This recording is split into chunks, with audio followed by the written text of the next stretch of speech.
বাটা মশলার গোশ, বিফ রেজালা, চানা বিফ খেতে খেতে কি অস্থির হয়ে গেছেন? ডোন্ট ওয়ারি, আমি আছি না, আপনাদের পেট শান্তি করার মতো একটা আইটেম নিয়ে আসছি। আমার রিয়াকশন দেখে বুঝতে পারছেন এটা কতটা মজা হয়েছে। So hello everyone, this is Tasu and welcome to ঈদের পরে detox recipe. Don't worry, detox এর কথা শুনে ভয় পেয়ে যাবেন না, এটা হেলদিও হবে, ইয়ামিও হবে। এন্ড সেজন্য আমি কাজু, কাঠবাদাম, কিশমিশ, পোস্তদানা, সামান্য জয়ফল আর জয়ত্রী একসাথে করে ভিজিয়ে রাখবো। এই ধরুন হাফ এন আওয়ার আমি এখানে গরম পানি দিয়ে ভিজিয়ে রেখেছিলাম। এন্ড আপনাদের মাংসের ক্রেভিং ফিল আপ করার জন্য নিয়ে আসছি boneless meat which is soybean. And সয়াবিনটাকে আমি গরম পানি দিয়ে সোক করে রেখেছি। বাই দ্য ওয়ে, আমার সয়াবিনের আর কি কি রেসিপি আপনাদের মনে আছে? মনে থাকলে কমেন্টসে জানাবেন। আর এখন নিয়ে নিয়েছি অ্যাভেলেবল সবজি যেগুলোতে পেট শান্তিও থাকবে, সাচ এস মিষ্টি কুমড়া, গাজর, পেঁপে, বেগুন এন্ড আলু। আপনারা চাইলে কাঁচা কলা, আলুর গাটি, ঝিঙ্গা এগুলো ইউজ করতে পারেন।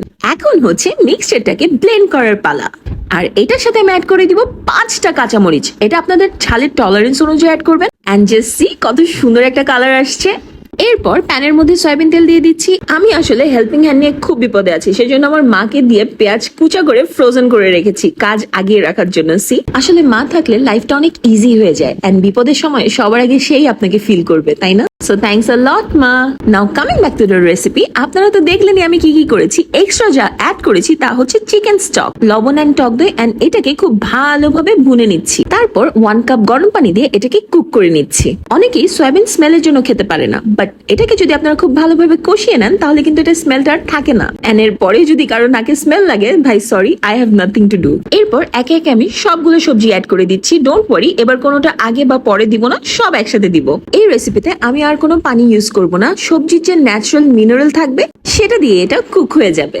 এরপর অ্যাড করছি আমার ফেভারিট মটরশুঁটি। কার কার ভালো লাগে বলুন তো? এখন আমি আরেকটা পিউরি বানাবো গুঁড়া দুধ আর গোলমরিচ গুঁড়ো দিয়ে। খুব ভালোভাবে মিক্স করে নিব দুটোকে। এন্ড ইয়েস, এখানে একটু পানি ইউজ হয়েছে। রান্না কিন্তু প্রায় শেষের দিকে এখন। লাস্ট অ্যাড করছি টেস্টিং সল্ট, যেটা আপনারা চাইলে স্কিপ করতে পারেন। এরপর দিচ্ছি ঘি।